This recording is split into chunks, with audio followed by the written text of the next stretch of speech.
Et ce midi, donc, avec Michel Bozel, le président de la région Provence-Alpes-Côte d'Azur. Bonjour. Bonjour. Bonjour. Alors, on vous retrouve ici à l'occasion de votre visite dans les Hautes-Alpes, à Gap et à Veynes aujourd'hui. Oui. À Gap ce matin, c'était lycée Aristide-Briand, donc où nous sommes aujourd'hui, pour marquer un petit peu la rentrée dans les lycées, qui sont une compétence de la région. Une jolie rentrée, j'imagine, pour la région. Une jolie rentrée, oui, parce que je pense que la rentrée se passe bien. On est dans le cadre d'une nouvelle politique de l'éducation nationale avec M. Peillon et la volonté du président de la République. Donc c'est une rentrée qui se fait dans la détente et surtout dans le fait que ce changement de politique, notamment par rapport au nombre d'enseignants et au crédit consacré à l'enseignement, la volonté du président de donner comme priorité au quinquennat la jeunesse, fait que cette rentrée s'est passée dans un bon esprit d'espoir et de satisfaction. La région, de son côté, continue, c'est mon 3e mandat à la tête de la région, et plus de la moitié du budget de la région, qui est de 2 milliards, est consacré aux jeunes. Et donc, nous avons, j'ai vu ici aujourd'hui, notamment dans ce lycée qui est formidable, avec des lycéens, un corps professoral, des agents des lycées qui sont formidables. Vraiment, je ne dis pas ça pour faire plaisir, pour me faire plaisir. C'est vrai que c'est réconfortant de voir une jeunesse qui, dès lors qu'elle se sent respectée et bien accueillie dans un lycée, bien ensuite elle le rend par sa gentillesse, son attention et son attitude. D'où les investissements qui sont faits également chaque année par la région pour la réfection également des lycées, pour l'aide également pour le développement de ces lycées. Qu'est-ce que ça représente pour vous pour cette année? D'abord, il faut noter qu'avec le nombre de postes d'enseignants, il y en a une trentaine de plus dans les lycées, dans l'académie, ça démontre que ce n'est pas simplement une politique nationale, c'est une politique qui vise bien précisément les besoins de notre grande région. Ensuite, en ce qui concerne la région, nous voulons développer encore le souci qu'on a, je ne sais pas si je réponds exactement à votre question, mais je le préciserai après, le souci qu'on a de prendre en compte une jeunesse qui a besoin de se sentir respectée, de se sentir écoutée, pas seulement respectée, mais écoutée, c'est la première forme du respect, et puis de se sentir utile dans la société. Et ils le sentent à la façon dont ils sont accueillis et entourés par des adultes dans les établissements, à une époque où la famille se déstructure, ou évolue dans sa structuration, à une époque où il y a beaucoup de chômage, des problèmes économiques. Les jeunes sont frappés par ces problèmes et ils doivent sentir qu'ils ne sont pas laissés à l'écart ou abandonnés à eux-mêmes, mais aidés. C'est pour ça que la région a multiplié les passes santé, la carte ZOO, la passe culture, le passe... On veut leur montrer, on paye leur outillage pour les professionnels, on paye les livres pour tous. On veut leur montrer qu'on n'est pas là simplement pour construire des lycées ou les équiper en haut débit ou en quoi que ce soit très important et pour l'informatique, mais également pour leur vie quotidienne et les soucis qu'ils ont. Et où très souvent, à un âge où ils ne sont plus des enfants et pas encore des adultes, ils sont en but à des problèmes souvent graves. Et il faut les aider. Je fais juste une pause, je vais changer de format. Il coupe, donc je vais m'interviewer comme ça, je suis désolée. On va reprendre juste sur le... Tac. Autre volet de votre visite aussi, ici, ce sera cet après-midi avec ce pôle Veynes démoli, pôle ferroviaire. C'est une des grandes compétences de la région aussi, c'est un des grands enjeux du département des Hautes-Alpes, le désenclavement ferroviaire. L'investissement est relié comme ça, tous ces départements dans la région, c'est également une politique forte que vous mettez en place? Oui, là c'est l'existence même de la régionalisation dans la décentralisation. En ce moment, vous le savez, le gouvernement présente au Parlement, et je suis député, des lois qui concernent la décentralisation, les régions, les départements, les métropoles. Et donc, la volonté du président de la République, c'est de renforcer encore cette décentralisation. Pourquoi c'est important pour une région comme la nôtre? C'est parce que la situation dans les Hautes-Alpes n'est pas la même que dans les Bouches-du-Rhône. Et qu'est-ce qui peut faire un aménagement harmonieux et intelligent du territoire, sinon une région qui a tous ses départements et qui voit qu'en effet, les Hautes-Alpes sont particulièrement enclavées par rapport au reste de la région, qu'elles sont également physiquement très enclavées par les différentes vallées, et que donc il y a un effort à faire pour les routes, qui en plus subissent les injures de l'hiver et d'un climat qui est rude. Donc le département n'est pas assez riche pour faire face à ces problèmes des routes. Et d'autre part, le train, où en effet, à Veynes, cet après-midi, on va réaffirmer la priorité que s'est donnée la région de développer le désenclavement ferroviaire, parce que c'est un transport d'avenir, le chemin de fer, pour ce département. Veynes fait partie des points problématiques avec une ligne vieillissante pour le département qui pose beaucoup de problèmes au niveau retard de train, etc. C'est une des préoccupations et un investissement futur de la région pour aider aussi à développer cette ligne. Oui, il faut que là, la région ne peut pas faire tout toute seule. Elle est en partenariat avec l'État, avec la SNCF, avec RFF, les réseaux ferroviaires. Et donc, c'est assez complexe parce que quand on est en partenariat, c'est bien parce que tout le monde fait des efforts, mais en même temps, c'est difficile parce que, par exemple, nous avons, depuis que je suis président de région, donc ça fait longtemps maintenant, mais je m'en lasse pas, c'est le problème de notre contractualisation avec la SNCF. On achète des rames de train, c'est très cher, on s'occupe de la rénovation des gares, on s'occupe de la sécurité dans les gares et dans les trains, c'est très lourd pour la région. Parce que la région n'a pas d'impôt, il n'y a pas de fiscalité régionale. Vous payez un impôt pour la commune, vous payez un impôt pour le département, vous ne payez pas d'impôt pour la région. Donc nos financements dépendent de l'État, et l'État lui-même a moins d'argent. Alors on est dans une situation en ce moment difficile. Et la SNCF nous pose des problèmes, et RFF, parce que l'état du réseau n'est pas bon, ça c'est RFF, et puis d'autre part, la SNCF, on lui donne beaucoup d'argent, et quelquefois les trains sont en retard, ou même sont supprimés. Donc ça nous met évidemment en colère. Et ce dont j'ai peur, c'est que les gens disent, mais alors c'est la région qui s'en occupe, elle ne fait pas son travail, alors que nous dépensons beaucoup d'argent. On a investi plus de 3 milliards d'euros dans les transports, depuis qu'on en est chargé, et on va continuer. Et je regrette que dans les contrats de plan qu'on passe avec l'État, on ne nous entende pas pour l'aménagement du territoire national. Quand j'ai fait inscrire au contrat de plan la ligne, le projet de tunnel du Mont-Genèvre et d'une ligne du Val-de-Durance vers le Mont-Genèvre, c'était très important pour le nord de la région et pour des communications avec l'Italie, où même Marseille a besoin d'un interland par la vallée de la Durance, où il y a aussi l'installation d'ITER, puis ensuite les Alpes, et vers l'Italie. Et la ligne, le tunnel du Mont-Genèvre, coûte ce que coûtent les seules études du Turin-Lyon. Donc, avant d'arriver à faire le Turin-Lyon et de trouver un argent énorme, on avait la possibilité, je l'avais fait inscrire au contrat de plan, de faire ce tunnel de Mont-Genèvre qui ne faisait pas concurrence au Turin-Lyon, mais qui au contraire faisait cette fourche qui de Turin allait vers Lyon et vers Marseille et faisait l'affaire de tout le monde. Et la présidente de la région de Turin à l'époque, Madame Bressot, était d'accord. On était allés ensemble à Bruxelles défendre le projet qui avait intéressé la Commission. Et puis le président de la région de Turin, du Piémont, a changé, et puis l'État français n'a pas poussé non plus. Donc, comme la région Rhône-Alpes, elle est bien dotée, ben nous, on rame, c'est pas le cas de le dire pour les trains, mais on rame vraiment, encore qu'il y ait des rames de train, on rame vraiment pour essayer de faire entendre le fait que c'est pas seulement pour les Hautes-Alpes, oui, c'est pour les Hautes-Alpes, c'est pas seulement pour la région Provence-Alpes-Côte d'Azur, c'est pour la France et l'Italie, pour l'aménagement du sud de l'Europe, c'est un problème européen. Bon, ben, c'est à moi de plaider encore, comme je l'ai fait, et j'espère qu'un jour on y arrivera. Le risque, est-ce que c'est pas de tomber encore dans un serpent de mer, parce que ça fait des années qu'on en parle de ce sous le Mont-Genèvre, avec chaque fois des problèmes qui se rajoutent, il va falloir trouver une solution à un moment donné aussi pour arriver à lancer vraiment ce projet.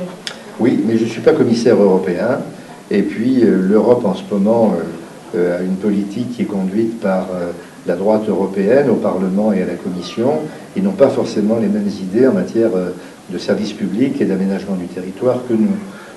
Donc la politique, c'est un combat dur et difficile, et le rôle d'un élu, moi je suis élu au suffrage universel direct par les habitants de la région, eh bien c'est à Paris, à Bruxelles, où je vais, à Strasbourg, et au niveau régional, de me battre. Et les serpents de mer, un jour, on leur coupe la tête, on y arrive, mais il ne faut jamais baisser la garde, et il faut au contraire se battre et se battre encore, surtout que nous avons un très bon dossier. Si on a un passage vers Grenoble avec une route rapide, ne disons pas une autoroute pour ne pas fâcher personne, si on a un jour, et j'y crois beaucoup, le tunnel du Mont-Genèvre a une belle ligne Marseille-Turin, et puis si on a, on vient de voir, il y avait un dossier qui avait disparu des écrans. C'était le dossier, ça concerne moins les Hautes-Alpes, mais ça les intéresse d'une certaine manière. C'est le dossier de la ligne Marseille-Nice. On met 3 heures pour aller de Nice à Marseille, alors qu'en 1 heure, on peut le faire sans avoir de TGV. Bon, c'est évident qu'une région qui veut se développer, tenir sa place en France et en Méditerranée, doit être équipée. Donc quand je plaide pour la région, je plaide pour la France et je plaide pour l'Europe. C'est une vision globale des choses. Donc il faut continuer à se battre. Vous évoquez justement les routes et l'autoroute, projet de la 51 qui a toujours été un grand combat des Hautes-Alpes. Aujourd'hui, il est inscrit au schéma national des infrastructures de transport. Seulement c'est après 2050. Les élus du département ont estimé qu'il fallait abandonner un projet quand il était temps. La 51, pour vous aussi, c'est fini, ce grand projet qui a été porté par le département, mais également par la région? Oui, moi j'ai toujours défendu la 51 parce qu'il y a 3 projets indispensables pour le développement dans 20 ans, dans 30 ans de la région. C'est la ligne Marseille-Nice, qui nous permettra d'insérer Marseille-Nice dans la ligne Gênes, Italie, Barcelone, Espagne, et qui nous donnera toute notre place. Et puis qui fera de Marseille et de Nice les grandes métropoles qui ont besoin d'avoir cette irrigation entre elles. Ensuite, à partir de ces grandes lignes nouvelles, on peut faire des lignes de TER, et donc comme irriguer toute la région. Mais il faut qu'il y ait cette ligne principale. Bon, donc là, on a obtenu de la commission de parlementaires qui s'est réunie que ce dossier qui avait été écarté de la ligne Marseille-Nice soit remis sur le haut de la pile, et ça y est, les travaux vont démarrer à Nice et à Marseille, et on va également voir quel est le tracé qu'on va pouvoir étudier. Ensuite, il y a la vallée de la Durance et le Mont Genève. On va continuer naturellement à se battre. Il va y avoir l'ouverture des travaux du nouveau contrat de plan État-région, et c'est une grosse satisfaction pour moi parce que à l'époque du président de la République précédent, on avait abandonné le contrat de plan État-région. Maintenant, le Premier ministre le relance. On va commencer des discussions. On en a parlé à l'hôtel Matignon, à un déjeuner de travail il y a quelques jours avec le Premier ministre. Donc on va commencer la discussion, et voilà une deuxième idée, c'est l'animation du Val de Durance qui créera des emplois. On voit qu'avec ITER et avec peu à peu l'amélioration de l'autoroute et puis des projets qu'on a pour le chemin de fer, peu à peu l'activité économique remonte dans la vallée, alors que ça descendait. Donc c'est un espoir pour un aménagement du territoire où tout n'est pas concentré dans la métropole à Marseille ou à Nice, les 2 métropoles, mais où on diffuse l'activité économique, parce qu'ici dans les Hautes-Alpes, on aime son département. Il faut dire que c'est particulièrement beau, et l'air est sain et pur, et donc on comprend que les jeunes veulent rester dans leur département. Encore faut-il qu'ils aient du travail, et qu'on crée des conditions de l'emploi. Et puis, il y a la 51. Bon, c'est un projet qui est abandonné parce que l'autoroute, ni la gauche ni la droite ne sont arrivés à régler le problème de ce projet. Donc il y a eu beaucoup de visites de ministres et qui ont débouché sur rien du tout. Et puis après, on a choisi un tracé qui était complètement infaisable. Donc ce que je demande, c'est que pour ne pas choquer ceux qui ont le souci de l'environnement, de la beauté des paysages, on trouve une voie rapide qui soit la moins destructrice de la beauté du paysage. Et il y a une possibilité, il faut maintenant simplement remettre cet axe au contrat de plan, et puis savoir qu'on se bat tout seul, on s'appuie sur la France, parce que la région Rhône-Alpes ne s'intéresse pas aux liaisons avec le Sud. Elle a tout ce qu'il faut pour elle, elle est très riche, beaucoup plus riche que nous, et elle, c'est les Alpes du Nord qui l'intéressent. La relation avec l'Italie, ça va. La relation avec Paris, ça va. Lyon est une ville, et Grenoble sont des villes très riches. Donc, bon, s'intéresser à nous qui sommes au Sud, c'est pas leur problème. Donc, pour les liaisons avec Rhône-Alpes, qui sont indispensables pour nous, pour les jeunes qui vont faire leurs études à Grenoble, pour développer l'activité économique avec Rhône-Alpes, on a besoin de cette liaison. On y arrivera, mais on n'est pas aidé par le voisin. Il va falloir trouver des financements aussi au niveau de la région pour refaire ces routes. Justement, nous, on parle beaucoup de cette RN85 qui permet la liaison vers Grenoble. Ça va être un problème de financement à un moment donné avec une région qui va de plus en plus assumer la réflexion de ces routes. Oui. Je vous signale que les routes, c'est les départements. Hein, donc nous, on veut bien se charger déjà de tout ce dont nous charge l'État, Récemment, on a eu les écoles d'infirmières et d'infirmiers. C'est une charge très lourde parce qu'on a besoin d'infirmiers et d'infirmières, mais on a besoin de les recevoir et de leur donner un cadre de travail correct. Bon. Et une bonne formation, parce qu'on va avoir de plus en plus besoin avec la population âgée, avec les jeunes, etc., de plus en plus besoin de ces personnels. C'est une charge nouvelle qu'avant avait l'État, maintenant c'est nous. C'est comme les personnels des lycées, les agents régionaux des lycées, avant c'était l'État, maintenant c'est nous. Oui, mais ça coûte beaucoup, beaucoup d'argent. Donc voilà, ce qui est un souci pour l'avenir et pour notamment l'équipement routier, c'est qu'il faut qu'il y ait un accord avec l'État. C'est très important que ce soit dans un contrat de plan. On a déjà une aide importante que donne la région au département alpin, parce que c'est vrai que les départements ont la charge des routes et nous la charge du chemin de fer, c'est très lourd. Mais des grands départements riches comme les Bouches-du-Rhône ou les Alpes-Maritimes peuvent s'occuper de leurs routes. En revanche, les départements alpins, ça dépasse leurs finances. Et donc la région a décidé de les aider, même si les routes ne sont pas de notre compétence. Et là, il y a 4 millions d'euros qui ont été prévus pour le CG 05 pour l'aider à financer ces routes et qui viennent de la région, hein, c'est bien ça. Donc, par an. Donc 4 millions d'euros par an, c'est pas rien. Hein. Donc voilà, c'est déjà une marque de solidarité avec les Hautes-Alpes. Deux derniers points avant de se quitter. La politique touristique, Oui. région Provence-Alpes-Côte d'Azur, avec des territoires très divers. Oui. On a la Côte d'Azur, on a nos départements alpins ici. Ça fait partie de l'image à développer aussi pour la région Provence-Alpes-Côte d'Azur, cette marque touristique Alpes du Sud, plus globalement que Hautes-Alpes ou Alpes-de-Provence. Tout à fait. On a un gros effort à faire encore de propagande, enfin de publicité et d'information dans les pays étrangers. Il va y avoir un développement gigantesque avec l'arrivée des classes moyennes dans des pays émergents comme la Chine, le Brésil, l'Inde, et c'est une énorme clientèle qui va venir en France. Parce que la France attire, vous savez que c'est le plus grand pays touristique du monde, et donc la France attire énormément les populations étrangères. Et donc l'accès et l'arrivée de millions de Chinois, de Japonais, d'Indiens, de Brésiliens qui vont souhaiter, et de Russes qui vont souhaiter venir en France, fait qu'on a un bel avenir, à condition de s'y préparer.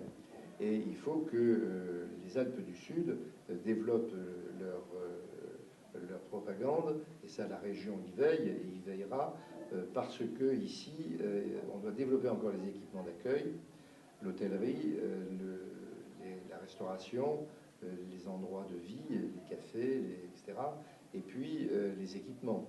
Donc il y a les sports d'hiver, mais il y a aussi les sports d'été. Et maintenant, on développe de plus en plus, et on voit se développer un tourisme qui ne souhaite pas aller forcément s'allonger sur sa serviette au bord d'une plage et bronzer pendant une semaine ou 15 jours. On a de plus en plus de gens qui souhaitent penser à leur santé et puis découvrir le patrimoine naturel qui est magnifique dans les Alpes et dans les Hautes-Alpes en particulier. Et les Alpes du Sud, c'est le soleil et la lumière, plus les Alpes. Donc il me semble qu'au lieu d'aller dans les Alpes du Nord, il me semble qu'on doit faire savoir aux gens, oui, vous pouvez ne pas mettre un gros pull vert l'été et vous balader en chemise et vous promener dans les Alpes du Sud, et où vous aurez en plus l'ambiance du Sud. Il y a quand même un art de vivre dans le Sud qui est différent du Nord et qui attire beaucoup les gens. La Provence, les Alpes du Sud, la Côte d'Azur attirent les gens. Donc là, on a un gros effort à faire et on a aussi ce développement d'un tourisme sympathique, de proximité, avec des gens qui cherchent moins à aller à l'hôtel que dans des gîtes, que chez des gens qui ouvrent leur maison, et puis apprendre les coutumes du pays, et découvrir avec les gens du pays. Ils s'intéressent. C'est plus un tourisme un peu bête où on se promenait, c'est beau. Non, on va plus loin, comment on s'organise, l'économie locale, l'élevage, l'agriculture, les mœurs locales, la mentalité locale. Il y a une mentalité alpine qui est très particulière hein, et qui tient à la solidarité des gens de la montagne entre eux, parce que c'est dur de vivre en montagne. Eh bien, cette philosophie de la vie, il faut que les touristes la comprennent et la prennent en venant ici. Et en plus, étant donné la beauté des lieux, j'ai eu une très très optimiste pour l'avenir. Il y a de nombreux élus, de nombreux professionnels du département qui demandaient à remettre en place aussi des liaisons plus fréquentes entre notamment l'aéroport de Marignane et le département des Hautes-Alpes, notamment pour tout ce qui est sport d'hiver, etc. Et permet d'avoir un accès direct entre l'arrivée des touristes à Marignane et leur arrivée dans les Hautes-Alpes. Est-ce que c'est un projet sur lequel la région pourrait vraiment aider et qui intéresse la région? C'est un projet qui intéresse la région. Le regret que j'ai, c'est que j'étais pas en capacité de dire mon mot à l'époque, mais c'est qu'on n'est pas à la gare TGV à Marignane.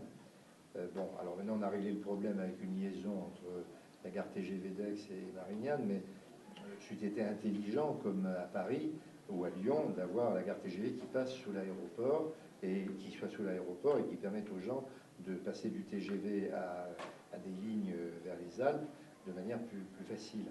Donc là, il y a effectivement un problème qui tient aussi à la mise au point et aux travaux qui doivent être faits sur la ligne des Alpes, avec les problèmes financiers considérables que connaît la FEF, la transformation en ce moment envisagée pour le rapprochement de la SNCF et de RFF, qui ne doit pas se faire simplement pour les grandes lignes. On a vu une époque où, franchement, on avait l'impression que la SNCF, il n'y avait plus que le TGV qui l'intéressait, puis le reste, qu'on se débrouille. Non, le service public et l'aménagement du territoire en France, c'est que, justement, des départements comme les Hautes-Alpes soient bien desservis et que les gens, ce ne soit pas la galère pour de Marignane rejoindre les Hautes-Alpes. Donc là, il y a tout un plan qui sera discuté dans les différentes discussions qui vont avoir lieu à partir du contrat de plan ou dans d'autres lieux de discussion, le plan d'aménagement du territoire, schéma régional d'aménagement du territoire. On va s'occuper de ça très sérieusement. Une dernière question avant de se quitter, ça concerne un dossier qui concerne beaucoup les Hautes-Alpes, notamment au niveau images et sports d'hiver. C'est le comité régional Alpes-de-France qui s'occupe de tout ce qui est ski et sport d'hiver, notamment dans la région, et également dans le département des Hautes-Alpes. À quelques mois des Jeux Olympiques d'hiver, il connaît de graves difficultés financières, puisqu'ils avaient appelé il y a pas longtemps, ils manquaient 10 000 euros pour organiser le stage de préparation aux Jeux Olympiques, ce qui contrarierait vraiment la préparation aux Jeux Olympiques d'athlètes alpins comme Pierre Voltier qui pourrait aller aux Jeux Olympiques. Ils appellent aujourd'hui à l'aide. Le Conseil général des Hautes-Alpes a décidé de leur donner de l'aide. Est-ce que la région répondra aussi à cette demande du CRAP? Mais la région, d'abord, moi, si le président de région ne reste pas enfermé à Marseille dans son bureau et puis vient à Gap et va aller tout à l'heure à Veynes, c'est pour écouter ce qu'on a à me dire. Donc j'étudierai ce que vous me dites. Mais la région, il faut voir, ne peut pas multiplier les niveaux de subvention. Donc nous nous adressons aux grandes fédérations sportives qui ensuite reçoivent beaucoup d'argent de la région et ensuite prennent sous leur responsabilité la redistribution de cet argent au niveau des entités départementales ou plus locales. Donc là, il y a un point qu'il faut que je vérifie. Je serais très ennuyé qu'en effet un grand sportif connaisse une difficulté. Mais pour le sport de haut niveau, nous le prenons en compte. Nous savons que le sport de haut niveau, d'abord, c'est pas facile d'être un athlète de haut niveau. Quand on voit ce qui se passe dans le foot ou dans des disciplines comme le foot, on est un petit peu, comment dire, on éprouve un sentiment d'injustice à voir que les autres disciplines n'ont pas on ne demande pas l'argent et tout le commerce qui se fait autour du foot, mais avoir un équilibre. Et ça, c'est le devoir de la République d'assurer à nos champions, dans les autres disciplines que le foot, un appui et une aide suffisants. Parce que beaucoup de champions ont des problèmes économiques invraisemblables, que j'ai découvert en discutant avec eux. Donc il faut les respecter, les aider, parce que d'abord, ce sont des champions, et qui sont exemplaires, parce que très souvent, quand il y a une réussite sportive de haut niveau, les jeunes disent « Ah tiens, on ferait bien du ski ou des disciplines. Bon. Donc c'est une affaire qui est non seulement physique et sportive, mais également, je dirais, morale et pour la santé des jeunes. Quand il y a un grand champion, on s'aperçoit que il y a un afflux vers le sport qu'il illustre ce champion. Donc ce que vous dites ne m'échappe pas. Simplement, il faut qu'on étudie la façon dont l'argent de la région circule et veiller avec les responsables au niveau régional comment, en effet, il peut se poser des problèmes comme celui que vous venez de me dire. Et je l'étudierai en rentrant à Marseille pour que je veille avec ceux qui en ont la responsabilité à ce qu'il y ait une bonne répartition des crédits. Merci, Michel Lozano. Merci à vous. Merci beaucoup.